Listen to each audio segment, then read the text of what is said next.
Pak Prabowo yang tidak kuat sebagai oposisi sehingga kemudian harus bergabung ke pemerintah biar bisnisnya lancar, itu gimana tuh Bang? Kita harus bangga bahwa pemerintah Pak Jokowi ini ingin merangkul. Anda kan bukan kader Gerindra, Anda kader Golkar, wakil ketua umum Golkar bahkan. Tapi Anda rela dipecat dengan hormat dari Golkar demi mendukung Pak Prabowo. Kenapa bisa sampai segitu loyalnya? Ya saya berada di Prabowo Sandi waktu itu kan. Dan dulu saya kan terlibat dalam Pilkada DKI. Waktu itu yang mengusung Pak Anies kan Pak Prabowo juga. Ada cawapres milenial, tapi ada juga anak-anak milenial lain yang mungkin dianggap cukup kesulitan khususnya untuk berekspresi. Di atas ngomong ABCD, tapi di bawah adalah isu sembako, lapangan pekerjaan, corruption. Keberlanjutan IKN, ada kemudian sampai food estate. Gimana menjawab Prabowo Gibran itu adalah periode ketiganya Pak Jokowi? Pembangunan Indonesia selalu pembangunan berkesinambungan. Dulu kan kita kenal anak-anak Repelita, rencana pembangunan 5 tahun. Masalah di Jakarta harusnya diselesaikan, bukan justru pindah ke IKN. Bagaimanapun Jakarta tidak 5 tahun dikelola, 3 tahun dikelola, 2 tahun pandemi. Jakarta punya duit juga, karena ada proyek-proyek di Jakarta yang kalau nggak dibantu dari pusat itu bisa mangkrak. Pengusaha ya pengusaha, bisnis ya bisnis. Pengusaha-pengusaha yang masuk tim sesnya Prabowo Gibran ketika nanti terpilih, hitung-hitungan gizi, amunisi, balik modalnya gimana? Tentunya aparat hukum kita yang mengendalikan hukum di bawah inilah yang tidak transparan. Karena tidak transparan, pendapatan negara nggak masuk. Siap kalah? Pasti harus siap. Hasilnya nggak ada yang draw kan? Hai, kembali lagi di Living on Point. Debat perdana Pilpres 2024 sudah usai digelar 12 Desember kemarin. Ada banyak isu yang menarik ketika debat Pilpres perdana kemarin berlangsung. Pertama soal isu demokrasi, juga soal isu kebebasan berekspresi. Dua isu ini ramai dibicarakan bahkan sampai hari ini. Tapi kalau kita bicara sebenarnya strategi apa sih yang dimiliki Prabowo Gibran untuk menepis banyak isu-isu miring yang muncul sejak dua paslon ini resmi mendaftarkan diri ke KPU. Kita akan berbincang langsung bersama dengan Wakil Ketua TKN Prabowo Gibran, Bang Erwin Aksa. Selamat datang Bang. Terima kasih. Selamat. Bang, gimana kemarin ngelihat debat perdana berlangsung? Ya dari pengamatan, karena kita melakukan polling online ya. Kami mengamati bahwa konsisten dengan apa yang selama ini poster-poster menyampaikan ke publik. Jadi setiap kali Pak Prabowo menyampaikan sesuatu, ada spike yang memperlihatkan bahwa pendukung kami itu senang dengan statement-statement yang disampaikan oleh Pak Prabowo. Jadi kami melihat ada juga beberapa statement yang kemudian ekspresi daripada pendukung kami kelihatannya tidak super like, artinya like tapi tidak super like. Artinya ini yang perlu diksi-diksi yang dipakai ke depan dalam debat supaya itu tadi memperkuat pemilih kami. Dan juga kan masih ada yang namanya pemilih yang belum menentukan sikap. Ya, sehingga ada pemilih-pemilih yang belum menentukan sikap, sehingga dengan melihatnya debat itu, melihat pesannya, sehingga ada perpindahan pemilih dari paslon lain atau yang belum menentukan pilihan bisa menentukan pilihan nantinya. Tapi kalau Bang Erwin sendiri melihat debat Pilpres kemarin, itu murni debat adu gagasan atau justru lebih seperti adu argumen antar capres saja? Yang pasti Indonesia ini kan beda sama Amerika. Kita ini masih ada budaya timur kita, culture kita juga masih kuat.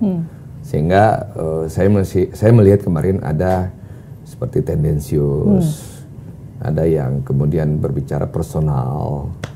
Jadi sehingga bukan gagasan yang muncul, tapi urusan pribadi yang dimunculkan, yang biasanya masyarakat kita, yang kultur kita, Jawa, Timur, dan sebagainya, kecenderungannya nggak suka dengan debat-debat seperti itu. Sama seperti kemarin ketika ada pertanyaan soal Pak Prabowo yang kemudian dianggap tidak kuat sebagai oposisi sehingga kemudian harus bergabung ke pemerintah biar bisnisnya lancar, itu gimana tuh Bang? Ya itu lagi, itu kan tendensius, itu kan personal, itu bukan gagasan, sehingga ya kan gak ditanggapin juga kan, karena itu kan tendensius banget, dan itu asumsi yang dibikin secara pribadi, itu kan apa gagasannya di situ. Tapi bisa ya seorang Prabowo Subianto yang kemudian dulu dikenal agak, mohon maaf nih Bang, agak lumayan emosional, tapi kemudian sekarang begitu tenang, kemarin menjawab pertanyaan yang cenderung tendensius dan juga mungkin menyerang personal begitu, tapi kemudian bisa diatasi dengan gembira, bahkan sambil menari-nari kemarin karena sambil ada gerakan-gerakan pencaksilat ya. Ya beliau itu seorang nasionalis, patriot. Jadi beliau saya ya kagum ya dengan beliau karena itu tadi nasionalismenya tinggi, jiwa patriotnya tinggi. Saya pernah mengantar beliau ketemu Pak Yusuf Kalla waktu beliau tidak terpilih di 2014. Saya antar waktu Pak Yusuf Kalla masuk sebagai wakil presiden, masuk istana Wapres waktu itu di Kebun Siria. Saya antar dan saya melihat pas beliau bertemu dengan Pak Yusuf Kalla, yang pertama dilakukan oleh beliau adalah menghormat, ya menghormat dengan gaya militer gitu. Jadi beliau datang ke kantor Wapres waktu itu dan beliau ya artinya mengatakan siap membantu pemerintah. Okay. Walaupun 2014 beliau di luar kan, belum di dalam. Tetapi ya disitulah saya melihat beliau adalah seorang yang cinta tanah air, seorang patriot. Yang beliau tidak ingin ada yang dikatakan hardcore opposition, ya kan. Jadi beliau tetap ingin balancing aja gitu. Nah di 2019, karena saya juga ikut membantu beliau di 2019, ya beliau diajak oleh Pak Jokowi, dan karena beliau punya pengetahuan dalam geopolitik, dalam pertahanan, ya beliau mengetahui juga tentang bagaimana kondisi alutsista kita seperti apa, pertahanan kita seperti apa. Jadi saya kira kita harus bangga bahwa pemerintah Pak Jokowi ini ingin merangkul, ya tidak ingin membangun sebuah perbedaan, dan itu diterima kan. Dan selama 4 tahun terakhir ini kan ya di tengah ada pandemi 2 tahun, tetapi pembangunan juga jalan. Anda kan bukan kader Gerindra, Anda kader Golkar, wakil ketua umum Golkar bahkan. Tapi bahkan Anda rela dipecat dengan hormat dari Golkar demi mendukung Pak Prabowo. Kenapa bisa sampai segitu loyalnya? Kenapa yakin sama Pak Prabowo? Dulu saya kan terlibat dalam Pilkada DKI. Waktu itu yang mengusung Pak Anies kan Pak Prabowo juga. Nah dari situ saya ada hubungan yang baik karena kita sering diskusi, sering ngobrol dan sebagainya. Saya melihat beliau ya itu tadi nasionalismenya dan patriotismenya yang tinggi. Saya kagum sama beliau. Sehingga ya itu tadi saya melihat bahwa 2019 beliau ingin berjuang demi Indonesia sebagai nasionalismenya yang kuat, dan beliau patriot. Ya saya berada di Prabowo Sandi waktu itu kan, dan saya mundur dari partai waktu itu sebagai pengurus. Bang Erwin, 1 kali Pak Prabowo jadi cawapres, ini yang ketiga kali untuk jadi capres. Apa keyakinan yang bikin abang yakin kali ini Pak Prabowo pasti menang? Yang paling penting kan ada nuans yang berubah, suasana yang berubah. Bahwa pemilih Indonesia itu adalah pemilih tengah, pemilih yang ingin berbicara tentang masa depan, berbicara tentang keadilan, berbicara tentang ekonomi. Sehingga beliau kan sekarang ini selalu memposisikan sebagai tokoh yang membawa paham-paham tengah, atau paham-paham jalan ketiga, atau yang kita sering dengar dari beliau adalah ekonomi Pancasila yang beliau promosiin gitu, yang beliau ingin bawa dalam pemilu besok dan tentunya kalau beliau terpilih. Kalau kita bicara soal strategi kampanye, kan ada tagline gemoy yang kemudian dipakai oleh pasangan Prabowo Gibran begitu, dengan hal-hal yang lucu-lucu, tapi kemudian kan pasangan lain atau tim ses lain mengatakan itu hanya gimmick-gimmick politik, sementara pemilih sekarang butuh hal-hal yang konkret dan juga serius. Gimana jawab itu? Ya kadang-kadang identitas itu penting ya. Contoh Pak SBY, ya beliau kan seorang yang kuat narasinya dalam pesan, retorikanya bagus. Kemudian muncul Pak Jokowi yang wong deso, dekat dengan rakyat, ada identitas semacam itu. Nah kemudian sekarang kan masyarakat ingin melihat juga pemimpinnya tegas, tapi di satu sisi ingin pemimpinnya yang lembut. Ya pernah saya beritahu Pak Prabowo lebih setahun lalu ya, saya sampaikan bahwa we don't need a tough person to cut tender chicken. Ya, artinya be soft. Ya alhamdulillah selama lebih dari 1,5 tahun beliau ya, memperlihatkan ya autentiknya. Beliau menggemaskan gitu ya. Dan itu asli, bukan dibuat-buat. Kita sering ngelihat di beberapa media sosial Pak Prabowo joget-joget begitu ya bersama beberapa penyanyi gitu. Misalnya taruhlah Teh Meli yang pernah saya lihat sendiri di media sosialnya. Itu natural ya, memang begitu karakternya. Ya begitu. Cuman kan sekarang era digital kan, era visualisasi. Kita lihat di Instagram, kita lihat di YouTube, kita lihat di Facebook, apalagi TikTok. Jadi semua era media sosial sekarang ini, sehingga ada faktor psikologi sosial dari visualisasi yang dilihat dari masyarakat dari sosial medianya. Jadi itu natural. Kalau nggak natural kan nggak sering. Dan itu tanpa ditanya beliau udah kayak gitu. Dan itu apa adanya. Cuman selama ini mungkin tidak pernah terekspos karena mungkin dulu eranya belum sosial media yang seperti sekarang ini. Terus mungkin tim digitalnya mungkin tidak mengangkatnya seperti sekarang ini. Tetapi karena era di TikTok yang didorong oleh milenial, ya kemudian muncul kan. Ya, gemoy itu juga dari netizen kan, bukan dari tim. Yang kedua juga beliau memang humanis, ya beliau dekat dengan kalau beliau dulu beliau adalah komandan ya dekat dengan prajuritnya. Cuman kadang-kadang ini kembali lagi pada visualisasi kan. How content creator bisa membuat visualisasinya seperti itu. Nah, dengan semua apa yang muncul di media sosial, itu ada hubungannya nggak dengan ceruk pemilih yang memang di atas 50% sekarang anak-anak milenial?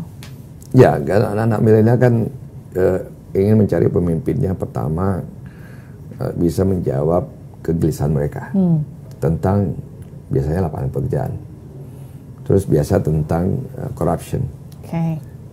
Terus kemudian tentang save the planet. Nah, tentang ya mereka punya cost of living, ya, seperti begitu. Nah, pertanyaannya biasa kita tanya, who do you think can solve your problem? Siapa yang bisa solve your problem? Nah, pertanyaan sederhana, kamu milih pemimpin yang cerdas atau yang tegas? Kemarin juga sempat disinggung soal cawapres milenial, itu yang sempat disinggung oleh Mas Anies ya. Dan bila kita saksikan hari ini ada satu orang milenial bisa menjadi calon wakil presiden.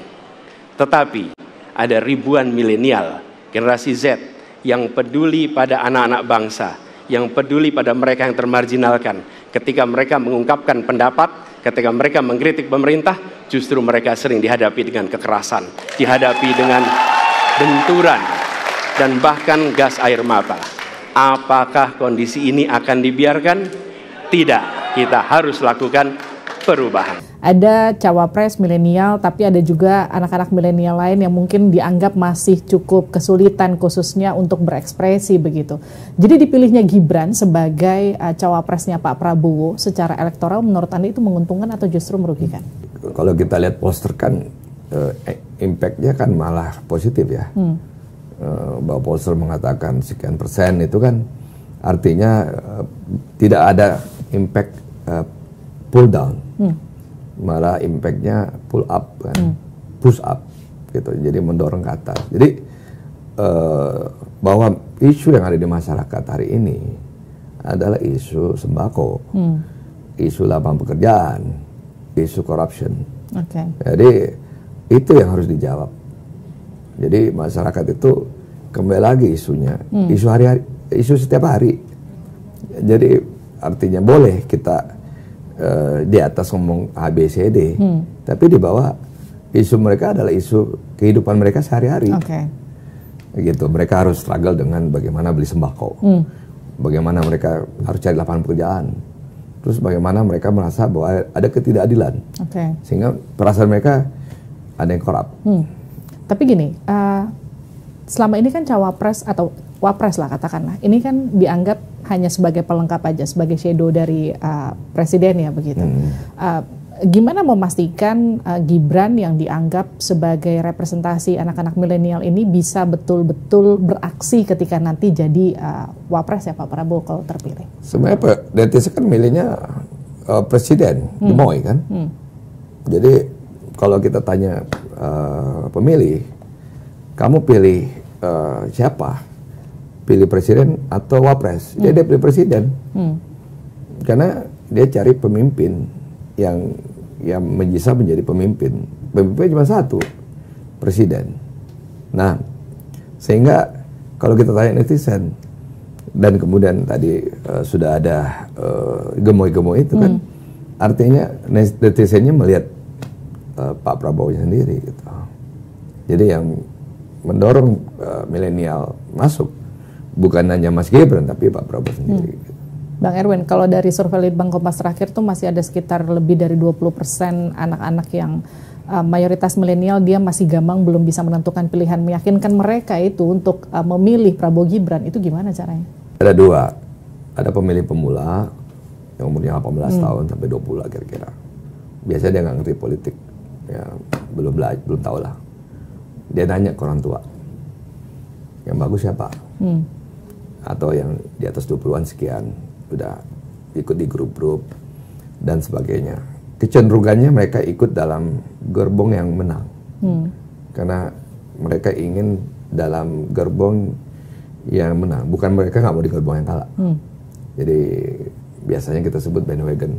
Nah, jadi mereka nggak mau di gerbong yang, karena kalau mereka mungkin di grup-grup WA-nya ada kubu A, kubu B, kubu C, ya mereka ingin mensupport siapa yang paling besar pendukung dalam grup keluarga, dalam grup teman dan sebagainya. Dan anak-anak muda itu kecenderungannya nggak mau komen kan.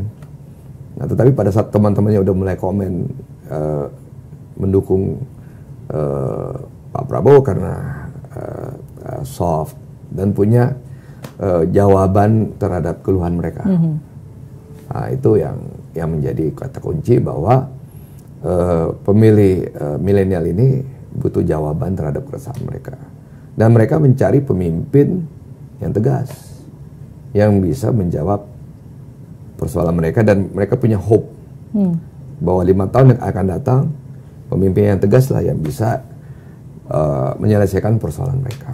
Bang Erwin, masuknya Gibran sebagai cawapresnya Pak Prabowo kemudian sudah dianggap, ya meskipun nggak ada pernyataan resmi dari Pak Jokowi, tapi masyarakat pasti bisa menilai bahwa itu ada endorsement full dari Pak Jokowi ke Pak Prabowo Gibran. Dan ini sampai bahkan dianggap Prabowo Gibran itu adalah periode ketiganya Pak Jokowi, karena kalau kita lihat dari programnya, kemudian ada keberlanjutan IKN, ada kemudian sampai food estate, itu juga jadi hal-hal yang jadi programnya Pak Jokowi yang juga akan dilanjutkan oleh Prabowo Gibran. Gimana menjawab Prabowo Gibran itu adalah periode ketiganya Pak Jokowi? Jawaban yang paling simpel, pembangunan Indonesia selalu pembangunan berkesinambungan. Apa yang dibangun oleh Pak Bung Karno diterusin dan diperbaiki oleh Pak Harto.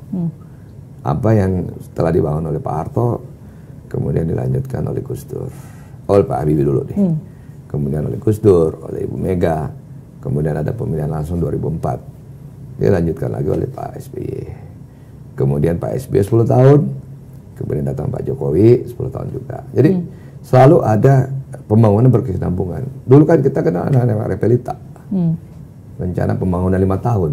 Jadi kita selalu melihat pembangunan itu berkesinambungan.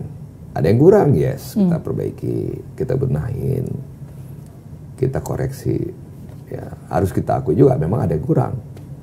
Itulah yang kita perbaiki, yang kurangnya. Artinya tetap akan ada program-program baru yang muncul dari Prabowo Gibran, nggak plek-ketiplek periode ketiganya Pak Jokowi? Karena bagaimanapun penerimaan negara naik. Bagaimanapun investasi kita ke SDM akan naik.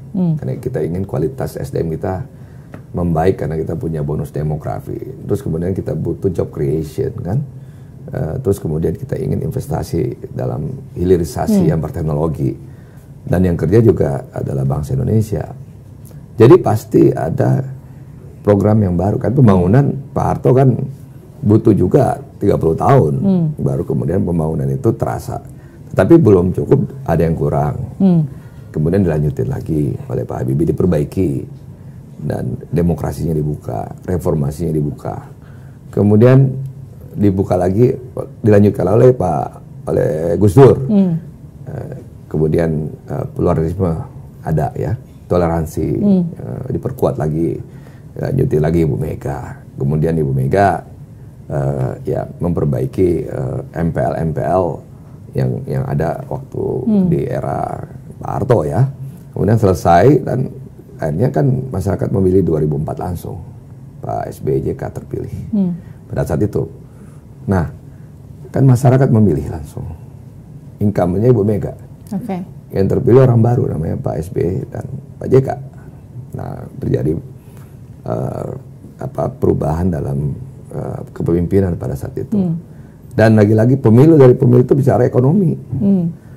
Jadi nggak ada topik lain selain ekonomi dalam setiap pemilu. Tapi artinya gini, Bang Erwin, ketika kemarin Pak Anies dalam debatnya sempat ngomong masalah di Jakarta harusnya diselesaikan, bukan justru ditinggal pindah ke IKN. Itu gimana respon itu? Jakarta ada pandemi 2 tahun. Jadi bagaimanapun Jakarta tidak 5 tahun dikelola, 3 tahun dikelola, 2 tahun pandemi. Artinya 2 tahun itu kan tidak pembangunan. Yang ada bagaimana kita menyelesaikan kesehatan.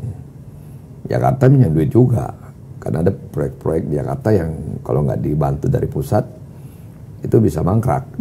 Jadi pada saat itu kita harus ya menaikkan defisit kita dari 3 ke 6 karena penerimaan negara kurang kan. Jadi kita harus mengeluarkan bond, sun dan sebagainya, instrumen-instrumen seperti itu karena kita membutuhkan biaya kesehatan besar dan itu terjadi seluruh dunia. Nah sekarang kembali lagi ke 3, penerimaan negara udah mulai naik. Jadi kita harus melihat bahwa 5 tahun terakhir ini ada pandemi, 2 tahun, jangan lupa ada pandemi 2 tahun. Jadi pada saat saya tanya kepada pemilih, apakah hidup kamu lebih baik hari ini dibanding pandemi? Jawabannya pasti lebih baik kan? Pandemi susah, hari ini lebih baik. Jadi better today dan pada saat pandemi. Jadi masyarakat kehidupannya, ekonominya mulai membaik. Tapi apa cukup? Belum. Karena ada pandemi pada saat itu. Kalau dianggap gini, perpindahan ke IKN itu hanya akan menguntungkan aparatur negara saja, tidak mementingkan masyarakat, yang pasti elit-elit politiknya aja yang untung, terutama para pebisnis di Indonesia. Gimana tuh responnya? IKN itu kan kesepakatan antara pemerintah dan legislatif. Kan partai-partai ada di situ. Semua partai kan sepakat. Ya, mau yang partai nomor 1, nomor 2, nomor 3 semua sepakat. Anggarannya pun juga disepakati kan. APBN-nya udah disepakatin. Terus apanya yang mau dipertanyakan? Kalau itu adalah kesepakatan dan ada namanya undang-undang APBN. Nah, pembangunan IKN itu kan lama. Nanti 2045 baru kita bisa melihat hasil. Tapi kan ada progres. Nah, jumlah populasi juga yang ditargetkan 2 juta. Bukan 5 juta, bukan 10 juta. 2 juta. Sehingga ada target populasi yang akan tinggal di IKN itu. Kemudian ada 460 triliun nilai investasi yang akan ditanamkan di sana. Kalau tidak salah 90 triliun itu APBN. Bertahap ya. Dan sampai 2024 kan sudah selesai. Sudah disepakati anggaran itu. Sehingga ada pembangunan berkelanjutan. Di mana nanti di situ ada tematik terhadap IKN itu. Kan kita butuh tematik terhadap kota itu. Sehingga kemudian sedang dibahas sekarang ini Undang-Undang Jakarta. Sehingga Jakarta nanti pembangunannya sudah jelas. Nah, sekarang sedang dibahas lagi bagaimana menaikkan tarif parkir. Ya supaya mobil nggak banyak ke Jakarta. Orang pakai public transport. Nah, jadi istilah saya itu tax the super rich, give back to the poor. Karena ini paham daripada ekonomi Pancasila, ekonomi jalan ketiga. Oke, kalau dibilang gini, katakanlah IKN dan juga food estate itu jadi kekuatan dalam kampanyenya Prabowo Gibran. Tapi yang jadi pertanyaan kan bagaimana meyakinkan seluruh elemen masyarakat, baik mereka itu yang melek informasi maupun yang nggak melek informasi bahwa program-program kampanyenya Prabowo Gibran, terutama jika nanti terpilih, itu menguntungkan mereka. Ya pasti kan, kita berbicara kesinambungan. Kita berbicara memperbaiki. Ada, kita sekarang tahu harga beras berapa, mahal kan, harga cabai mahal. Sehingga kita butuh lahan untuk membangun kawasan yang bisa full mechanized. Karena kan sekarang yang namanya pertanian sudah menggunakan artificial intelligence, sudah menggunakan teknologi dan sebagainya. Sehingga kita ingin ada lahan baru yang kemudian itu menggunakan teknologi dan efisiensinya tinggi. Di satu sisi juga yang lahan yang ada sekarang ini jangan dikonversi jadi perumahan. Coba di Kerawang, Bekasi, sawah jadi perumahan sekarang, jadi pabrik.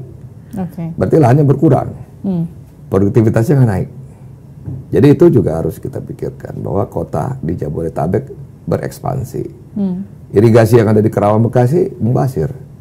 Karena dikonversi jadi perumahan dan pabrik. Nah, kita harus merelokasi lahan kita ke daerah-daerah tertentu. Baik. Bang Erwin, kalau kita bilang gini, pengusaha ya pengusaha, bisnis ya bisnis gitu. Politik itu ibaratnya jadi komplement ya. Nah, kalau sekarang bicara pengusaha-pengusaha yang masuk ke jajarannya tim sesnya Prabowo Gibran ketika nanti terpilih, hitung-hitungan gizi, amunisi, balik modalnya gimana tuh dengan para pengusaha? Pengusaha paling yang intinya adalah kepastian hukum kan. Kita membutuhkan pemimpin yang tegas untuk membawa kepastian hukum. Kalau enggak, gimana-mana terjadi tidak konsistensi terhadap bagaimana kita menerapkan hukum. Kita ingin kepastian hukum. Kita ingin investasi di sini, kita diganggu-ganggu. Jadi dan juga kita ingin menertibkan jangan sampai ada illegal mining, illegal logging, dan apapun yang bentuknya ilegal. Butuh pemimpin yang tegas, yang bisa membasmi mafia-mafia ini. Karena kalau enggak, jalan terus saja mereka, tanpa dikontrol negara. Kehilangan pendapatan negara lagi kita. Nah, akhirnya ada permainan di bawah. Ya. Tentunya aparat hukum kita yang mengendalikan hukum di bawah inilah yang tidak transparan. Nah, karena tidak transparan, pendapatan negara nggak masuk. Jadi, kembali lagi kita butuh pemimpin yang tegas untuk menyelesaikan masalah ini. Bang Erwin, aku mau masuk ke isu 5 tahunan. Setiap 5 tahunan, karena kebetulan dari 2009, 2014, 19, sampai sekarang mau masuk 2024 gitu. Pak Prabowo ada di setiap rangkaian Pilpres gitu ya. Ada isu 5 tahunan soal pelanggaran HAM. Ini lagi rame lagi nih sekarang nih. Apalagi kemarin kan debat Pilpresnya bicara-bicara soal HAM, penegakan hukum, gimana tuh? Ya, begini, beliau maju presiden itu Pilpres 2014. 2009 kan Wapres. 2019 presiden. Angkanya kan not bad, 45, 47 kan. Jadi kembali lagi isu masyarakat itu adalah isu makanan, sembako, isu lapangan pekerjaan, kemudian isu ketidakadilan. Jadi masalah HAM. Mereka melihat ada mutilasi di lapangan. Terus kemudian polisi nggak bisa dapat tuh yang potong-potong. Itu apa? Itu HAM nggak? Ya, sekarang banyak kejadian kan. Ada telinganya di sini, ada kepalanya di sini. Ini kriminal umum. Jadi hukum itu ada. Nah, kemudian udah ada tim investigasi dan sebagainya. Dan beliau bisa masuk Amerika kok. Buktinya Biden yang namanya pro demokrasi dan juga yang namanya Demokrat Party itu kan nggak suka maham ya, isu-isu begitu. Buktinya beliau kan bolak-balik ke Amerika. Artinya negara seperti Amerika sudah mengatakan ya mereka pasti kan melakukan due diligence kan, memeriksa setiap siapa warga negara dari negara mana yang ingin masuk ke Amerika pasti kan diperiksa background. Jadi ya kita tanya yang membawa isu HAM di seluruh dunia siapa? Amerika, Barat, the West. Yang mereka selalu mengajarkan kita tentang hak asasi manusia. It's the West. Kalau West saja menerima, artinya kan ya mereka lah yang harus mengatakan ada persoalan. Karena mereka yang mensponsori, mereka yang memberikan donasi kepada NGO-NGO. Nah, jadi kita pertanyakan aja kepada ya ada dubes Amerika di sini. Jadi jelas itu goreng-gorengan politik menurut Anda ya? Kan lagi-lagi isu yang dibawa ini berbeda dengan isu elit. Elit can say HAM, tapi masyarakat isunya sembako. Jadi mau tetap aja mau digoreng di atas tetap aja masyarakat. Jadi masyarakat juga lapar gitu ya? nih sekarang. Gak ada perutnya, gak ada isinya nih. Kalau saya bilang frasa saya, ini masalah perut, Bung. Ya mereka bagaimana biasa hidup besok, bagaimana bisa makan besok, bagaimana bisa dapat lapangan pekerjaan, terus mereka bisa ngurus apa surat-surat transparan, nggak dimintain duit. Jadi kembali lagi bahwa isu yang di atas sama di bawah ini beda. Gitu. Bang Erwin, kalau Pak Prabowo sama Mas Gibran terpilih, isu-isu soal kebebasan berdemokrasi, berpendapat di ruang publik itu nanti gimana ke depannya? Undang-undangnya dulu harus kita perbaiki kan, undang-undang ITE. Ya, karena disitulah sebenarnya pangkal persoalan ini. Karena orang kan tidak bisa menyampaikan ekspresinya ke publik melalui sosial media, karena kan ada yang lapor, pencemaran nama baik, kemudian perbuatan tidak menyenangkan, itu kan pidana. Ya. Jadi undang-undangnya harus diperbaiki. Karena undang-undang ITE ini kan dibuat sebenarnya untuk bagaimana mencari teroris, bagaimana mencari orang yang money laundering, tapi dipakai pencemaran nama baik. Nah, ini harus diperbaiki. Kalau dulu kan ada Dewan Pers, karena mainstream kan. Kalau sekarang kan nggak ada, sosial media emang ada Dewan Persnya. Kalau di zamannya Pak Jokowi kan ada beberapa misalnya penghinaan-penghinaan kepada Pak Jokowi mungkin secara pribadi gitu. Tapi ada yang diproses karena mungkin dilaporkan oleh pihak ketiga, tapi ada yang kemudian tidak diproses. Kalau nanti Pak Prabowo yang menghadapi hal demikian gitu, kira-kira Pak Prabowo akan bersikap kayak gimana, Bang Erwin? Ya beliau orangnya beliau kan sekolahnya di luar negeri juga. Beliau mengerti yang namanya demokrasi. Dan beliau punya pengetahuan tentang geopolitik, dan beliau berkali-kali mengatakan bahwa beliau adalah pro demokrasi. Jadi otomatis, dan apalagi kalau beliau tegas, kan otomatis sampai di akar rumput akan mengikuti begitu. Jadi kembali lagi kita mencari pemimpin yang tegas supaya ada ketegasan, termasuk ketegasan sampai ke bawah. Masih berurusan dengan hukum HAM dan juga demokrasi, kalau kita ingat kan beberapa waktu belakangan ini justru banyak pegiat-pegiat HAM, aktivis 98 yang justru ikut gabung sama Pak Prabowo ya di Pilpres sekarang gitu ya. Yang mungkin bahkan beberapa tahun sebelumnya ikut nyerang Pak Prabowo. Kenapa begitu? Kenapa mereka bisa banting setir? Namanya politik. Itu masuk ke bagian strategi kan?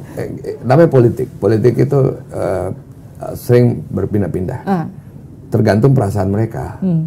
Ya, memang 98 mungkin isu itu diangkat karena untuk mendegradasi Orde Baru kan. Nah, kan kita udah capek nih reformasi. Emang kita mau reformasi dulu nih. Nah, sekarang kan isu kita Indonesia Maju. Sehingga kita close the chapter reformasi. Kita berbicara masa depan. Sehingga tidak relevan lagi kita ini bangsa pemaaf kan. Terus kemudian yang terjadi 98 itu adalah krismon. Krisis moneter dulu loh yang mulai. Ada krismon. Krismon kemudian terjadi inflasi. Sembako lagi urusannya. Masyarakat gak bisa beli pangan, makanan. Karena harganya mahal. Suku bunga waktu itu sampai 60% loh pada saat itu. Sehingga bebannya tinggi. Akhirnya ada gerakan yang turun, movement. Jadi 98 itu adalah movement. Jadi movement itu turun, kemudian movement itu kemudian membuat Pak Harto ya ikhlas, ya sudah saya mundur, saya berikan ke Pak SBY, Pak Habibie. Beliau nggak di impeach. Beda sama Gus Dur. Gus Dur kan di impeach sama MPR. Jadi ya harus dipisahkan dulu nih, harus flashback. Bahwa beliau mundur tahun 98 di istana. Beliau kemudian menyerahkan ke Pak Habibie. Beliau menyaksikan pelantikannya Pak Habibie. Beliau keluar dari istana naik mobil pergi ke Cendana. Beliau nggak lari ke luar negeri loh. Beliau nggak seperti Marcos pergi ke Hawaii. Nggak, beliau di Jakarta bebe aja. Emang ada yang datangin Cendana? Enggak ada. Fine-fine aja. Pak Habibie datang dengan cepatnya menyelamatkan ekonomi, membuka demokrasi, kebebasan pers.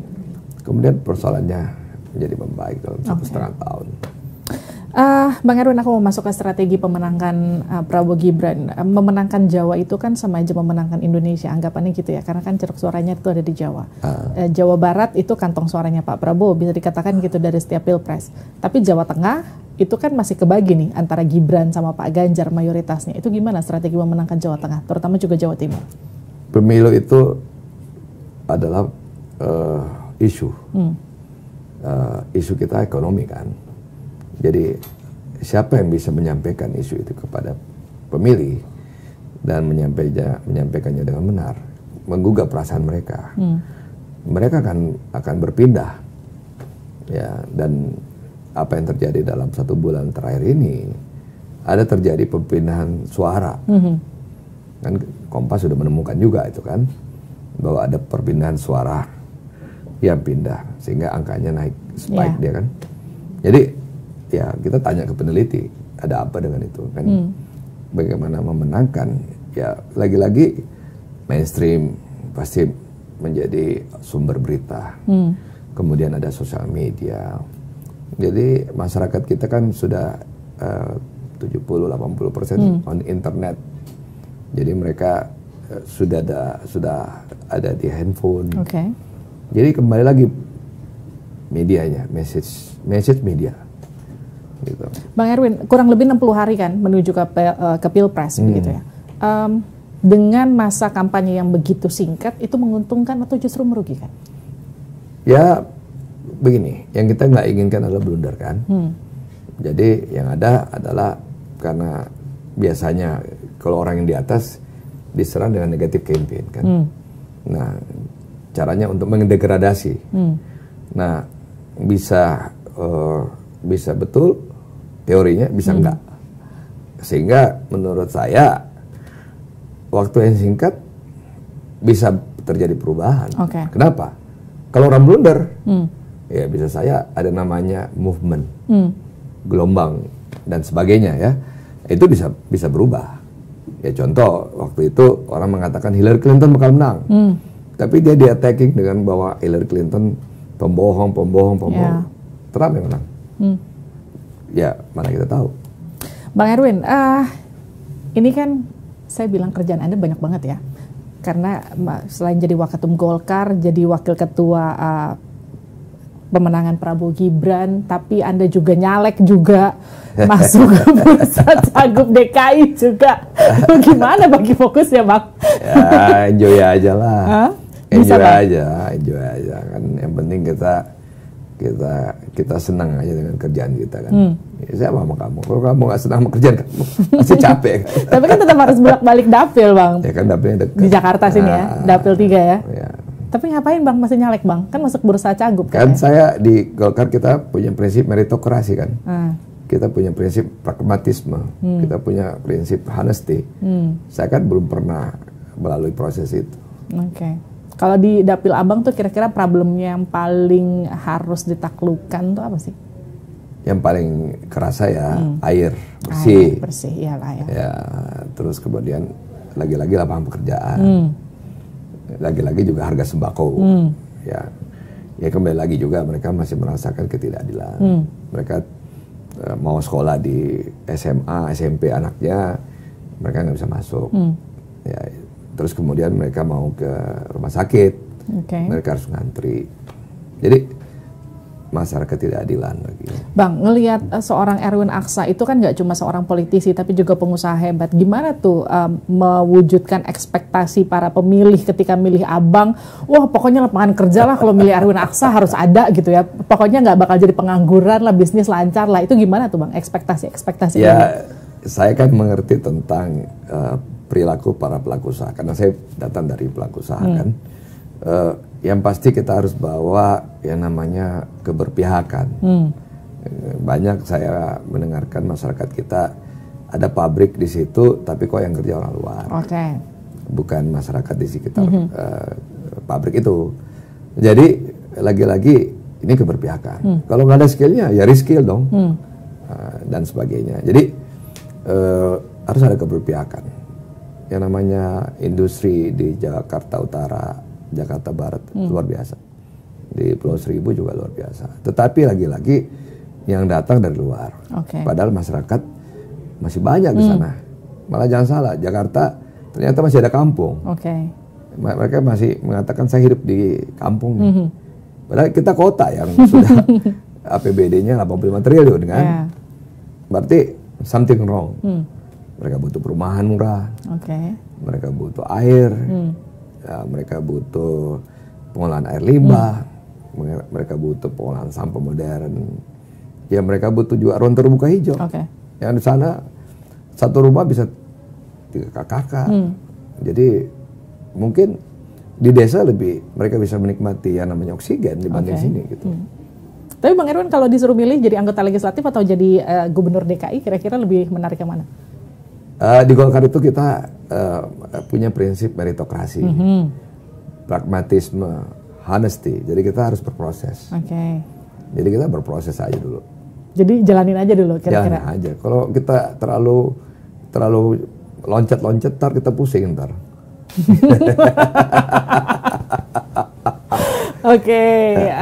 Sekarang kita masuk ke pertanyaan cepat. Tolong dijawab cepat ya Bang. Betul. Kalau melihat program dari pasangan Anies Mohaimin, seperti apa programnya? Ya, menurut saya janji. Program Prabowo Gibran? Meneruskan. Programnya Ganjar Mahfud? Janji. Sosok Anies Baswedan? Ya, yang jelas beliau udah religius, masih pakai kopiah gitu. Sosok Prabowo Subianto? Beliau nasionalis patriot. Sosok Ganjar Pranowo? Ganjar sosoknya adalah humanis. Lucu. Erwin Aksa? Tegas. Siapa pemenang Pilpres 2024? Pemimpin tegas. Siap kalah? Masih harus siap. Hasilnya nggak ada draw kan? Bukan bola ini. Terima kasih sudah bergabung bersama saya di TV On Point. Itu dia tadi perbincangan saya bersama Bang Erwin Aksa. Kita ketemu lagi di episode selanjutnya. Sampai jumpa.